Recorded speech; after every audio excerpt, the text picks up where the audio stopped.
Hey guys, and welcome back to the channel. My name is Elizabeth, and today we are going to be talking about what personal finance is and why it's so important. Let's talk about the key things you need to know so that you can take care of your finances.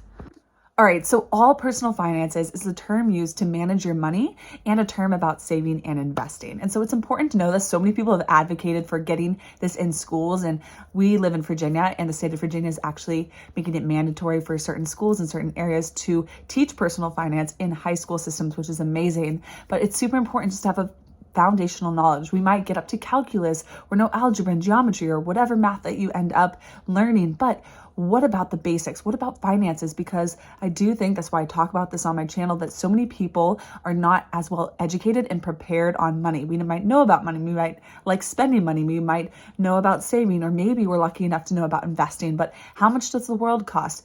What is credit? What are debit cards? How do we manage it? How do we make more of it? And so it's super important to have a foundational base and understanding of personal finance in order to thrive in your life and to create the life that you want. So let's talk about some key tips and some of our foundational principles that we can learn to have a happy and healthier life. All right, so personal finance, the core areas of managing personal finance, the goal is to be a manager of your money and a manager of your life, includes income, it includes spending, savings, and investments, and also protection, right? So it's about creating more income, but it's also about protecting the assets and the money that you have and your lives, like insurance and things of that nature. And so smart personal finance actually involves developing strategies that will help you reach your goals. It's all about reaching your financial goals and being able to live the life that you want, right? And so we all need money. Like, that's why I'm talking about it. It's not because I'm obsessed with having all this money in the world, but because I recognize it as a tool and how I can see that it helps people, but it also could hurt people. And so, like, if you want your kids to go to college, you need money for that. If you want to experience things in life, or if you want to buy healthy food, or if you want to live in a nice neighborhood, you have to have money for that, right? Even for giving back. And that's one of my main goals. If I'm able to accumulate a certain amount of wealth, I just want to be able to use it more to serve more and be able to contribute to different communities and different people who need the money and who need the support and the help and the resources, right? And so it helps you achieve your goals, like budgets, all these things. And so don't think of it as a constricting thing. And I think a lot of people, when they start talking about money, or if you're even talking to your partner and trying to figure out a budget or figure out your financial goals or your plans, one person or both people get kind of be uncomfortable and you're like, but really we have to move through that discomfort, because if you're able to move through it and you're able to actually communicate about it and actually figure out a plan and figure out goals, then you're actually going to make progress and you're going to be able to get the things that you want, right? And so I'm all about advocating for being able to have a rich life, like Ramit Sethi says, and so many people say this, right? And it's about creating the rich life that you want. So maybe we sacrifice in this area, but then we get to have this area where we go for it. We have a budget for a certain fun budget, or we do like to travel, so we spend money on traveling, but we hold back on here, or we sacrifice and save and we build for a while and for years, and then eventually we have the whole rest of our lives to serve and to give and to enjoy. And so it's super important to understand this foundational aspect and to not be scared of it. It's actually freeing instead of restricting. So another reason this is important, besides being able to achieve the goals that you want, we can see how much pain and suffering and how many problems it creates by not having money and by having a lack and by having this scarcity mindset and not being in control. So in August of 2022, household debt had increased by $2 trillion since December of 2019. And so that is insane. That's a huge amount of money. Credit card balances were up by $46 billion. Auto loans up by $33 billion, and mortgages were up by $207 billion. And so I know some of you have seen on the channel and the thumbnails about lessons from a billionaire or from millionaires or multimillionaires. And like, guys, there's trillions and trillions of dollars in the world. And we're also in trillions and trillions of dollars of debt. And so we need to start thinking bigger instead of thinking about our $5 Starbucks drinks or even a $400,000 house or whatever. We have to start expanding and seeing that there's a lot of money out there, and a lot of people are using a lot of debt as well. And so we have to be careful. Debt can be leveraged in a smart way. And so that is something we can talk about. And maybe you guys know about that. And using debt as leverage, I am a fan of if you're smart about it and you actually know how to do it and to use it. But typically debt can cause so many problems. And for the average American and the average person, it causes a world of hurt, and it is stressful and it's painful and it's not fun, and it's not going to allow you to live the life that you actually want. All right, so income is the starting point of personal finance, right? This is how much money that is coming into your life. And so if you have one income from a salaried job, if you have a spouse that has a salaried job, maybe you have a side hustle, maybe you have another source of income, or you have investments or things of that nature, right? And so this income will then be able to be allocated to expenses, to savings, to investments, and to protection. And so income is all about the money that you bring in. So think income, it's coming in.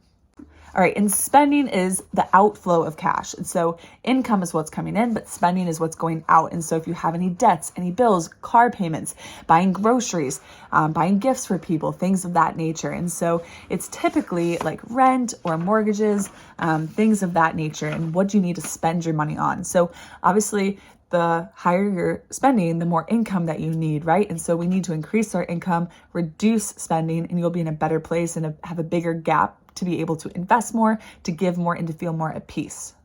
All right, savings. So saving is the income that's left after you spend. So you get income that comes in, then you have to spend money on certain things, but then ideally you will also have some savings. And so there's a budget rule, the 50-30-20 rule. I've talked about it on the channel before, about spending 50% of your income on the things that you need, 30% on your wants, and 20% on your savings. And so you can save even more than that, but that's a really good rule of thumb to keep you in a good place. And you want to make sure you have savings. So a lot of people have an emergency savings. I recommend saving at least a $1,000 emergency savings. What my husband and I do, we have our different accounts and we manage things. We coordinate and we do our finances and our budgeting together, but we do have a bunch of different bank accounts, and I could talk more about that. I learned this from someone like many years ago, actually. By now it's like 4 or 5 years ago, and it's been a life saver and so helpful. And so I could talk about more bank accounts if you want to talk about that and why we do that. But basically, in each account, say we have a checking and a savings in each account, we'll have a checking and then a little bit of savings, at least $1,000. A checking, a little bit of savings, at least $1,000. And then we also have a big emergency fund in our high yield savings account where you can earn, at least in our Betterment one, we earn 5.5% APY, which is amazing. It's not an investment account, but instead of just making 0.001% on our money, we actually are making a ton of money just by having our money sit there. And so remember, I told you guys, if you've seen all my videos, I have been a saver. That's always been who I am and what I've done in my life. Typically I've spent money, but my natural inclination and proclivity is for saving. And so I saved since I was like 12 years old and probably even sooner, but I never invested it, right? And so it was making like no money at all. And so that's why eventually we'll move into investing, but at least with this saving method and going into a high yield savings account, you can actually make more money on your money, which is super important. And so typically they recommend an emergency savings of at least 3 to 6 months. If you want to be a little more careful, 6 to 12 months, it's totally up to you.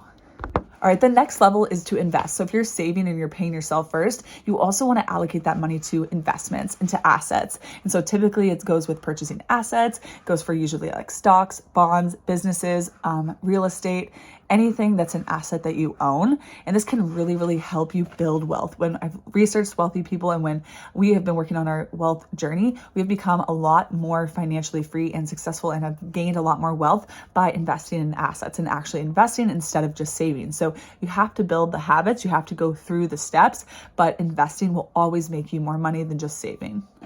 All right, and the last area is protection. And so you want to protect yourself. And so it's protecting the income, the assets, the things that you already have, and your family. This is really important if you have a family or dependents or people that rely on you. And so that's where insurance comes in and protection. And so we could talk about that. You have to be really careful. There's actually forms of insurance that you don't want to have. And so we could talk more about that. Let me know in the comments below if you want to learn more. But protection is really important. So you want to protect your assets.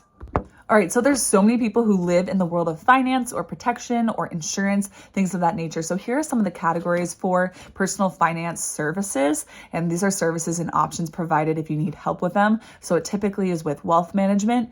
There's loans and debt, like getting a house or a car loan, budgeting, retirement, taxes, risk management, estate planning, investments, insurance, credit cards, home, and mortgage. So these are all of the different options, and I can share about any of these things on the channel if you're interested in more.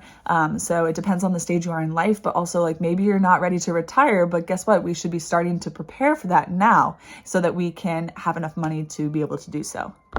All right, so now that you guys have a little bit more knowledge and foundation on just personal finance, what the basics are, etc., the services that are offered, let's also talk about a few strategies. And so one of the first strategies is just to know your income, like how much do you actually make? What's your gross income, and what is the money that you make after taxes? And so this is just super important. Sometimes we don't even realize how much money is coming in each month, how much we're spending. And so it's super important to get aware of this. And I know my husband and I have been through this and done this, and it's been super, super impactful for our lives and for what we've been doing. And so 50% of your take-home pay or your net income typically goes towards living essentials, like we talked about, that 50-30-20 rule. And so then 30% is allocated towards discretionary expenses, such as dining out, shopping for clothes, whatever, and then 20% to your savings and investing. But next, we want to talk about paying yourself first. So it's super important. I've talked about this so much on the channel, is that you want to pay yourself first. And so why are we paying everybody else and paying for our bills and paying them and paying them and them and them and them? Pay yourself, right? And so if you want to be wealthy, if you want to be rich, if you want to be in control of your life and actually help yourself, you need to pay yourself first. So even if it's $10, $5, like start with that habit. This is really great for your kids too. Whenever they get money, like have them keep a little bit for themselves, and then they can do the whatever rest with their money. And so we could talk about more strategies for that, but it's super, super important. I can't stress this enough. Like I just thought it was natural to do that. This is something that I had built. It was a habit that I built, but it's not necessarily natural for everybody else. They get money, you spend what you spend, and then you move on to the next month and next paycheck. And that's not how it should be. And that's not going to get you to a good financial spot. Another thing is limiting and reducing debt. So like we talked about, you want to have a higher income and more assets and the more you have of this, and then the less spending that you have and liabilities, the better off you're going to be. If they're closer, or heaven forbid, you spend more than you make, you're going to be in a rough situation. And so this is super important. I'm super passionate about this. I know that sometimes you can't control it, or you went to college and you were young and you took on this big loan and now you have a ton of student loans and student debt, or maybe you didn't have, your parents weren't in the best financial situation. And so that's really tough. And so it is really tough, but at the end of the day, it is your choice and it's your job to figure out what to do, right? We can just be in this negative mindset and be, this really stinks. And yes, I agree with you. It does stink, but what would stink is if you stay there. And what would be great is if you chose to be the victor and you chose to rise up and figure out how to make it work, even though it was hard. So I definitely advocate for that, even though I know it's hard, and I'm happy to help you in any way that I can, and supporting you and motivating you and encouraging you on your journey. Another thing is only borrowing what you can repay. And so this is where debt and borrowing money, like be careful. And so typically people who loan you money, they're willing to go way above what you actually should be. And so that's where I can share those rules, like spending on a house or a car. Like there's rules about spending no more than 30% of your income or 35%. It just depends. And this is because it protects you. And so even though it said, like one time it told us that we should buy a house, like maybe it was like $800,000. I'm like, I would never feel comfortable buying a house for that much money, just with like how much assets we have and then our incomes and things. And so you have to do the research and don't just listen to what everybody else says, and also shop around, like for a mortgage or for these companies, like they're a business. And so don't just go with who your real estate agent says. Don't just go with it, and feel free to shop around. Another thing is monitoring your credit score. I have a full video on my channel if you're interested in that, on how to get a good credit score. What is a credit score? And so I really enjoyed doing that video. I hope it can be helpful to you. Plan for your future. Be prepared. It's super important. I'm a super intentional person, or at least I try to be in most areas of my life. I want to be intentional about what I'm doing and how I'm living my life and with my goals. And I think that really makes a big difference. Like if you want to be able to retire or be free, or if you want to have more time with your kids, or if you want to work on a certain goal, you have to be intentional. If you want to lose weight, if you want to be healthier, you have to be intentional with what you're buying or what you're doing, right? If you want to be a positive person, you have to be intentional and careful about who you're spending time with and what you're putting into your head and things of that nature. And so be intentional and being careful. Number 8, you want to buy insurance. And so this is super important. I'm happy to do a full video on insurance. Number 9, maximize your tax breaks. I'm a huge advocate for this. And so there's HSAs, there's IRAs, Roth IRAs, 401ks. And if you invest in some of these tax shielded and tax advantaged accounts, then you will pay less in taxes. And one of the biggest expenses that we all have in our lives are taxes. And so it's important to try to figure out how to reduce them in any way that we can while still investing and compounding our growth over time. And then give yourself a break. Like, I know I can be super motivated and passionate and just not extreme, but I'm just really driven for whatever goal we're working on. And sometimes just like chill a little bit and be patient, and you don't have to be so extreme on one end of the spectrum, and just be kind to yourself. And if you're in a really rough spot, if you're in a lot of debt right now, or maybe you have a lot of money, but you're still not where you want to be, like just give yourself a break and let yourself, just work through it. Part of the process and part of the beauty is the beauty of becoming and growing. And so give yourself some grace. All right, another thing I wanted to share is personal finance skills. And so part of it is learning about how to make more money. Part of it is learning how to control debt and leverage debt if you're going to use debt. Part of it's learning about your credit score. But another part is financial prioritization. So figuring out what you need to prioritize and where you want to put your money. Also assessing the costs and the benefits. So everything, like I always say, is a cost benefit analysis. And so figuring out what's the cost of this, what's the benefit, and is it worth it? And figuring that out for yourself. And then restraining your spending. And so this can be challenging, and also communication around money. Like if you're married or if you have a partner, it's really important to get on the same page and kind of talk about what people's views are on money and see how they act around money and what they do with money. It can be really eye-opening and really crucial. I know a lot of marriages and relationships actually do not work because of communication, but also because of finances. And so just be mindful of that. All right, so if you want to learn more, feel free to subscribe to this channel. Feel free to check out more videos. I'll be posting more videos on financial education. I think it's super important, but also feel free to search other channels.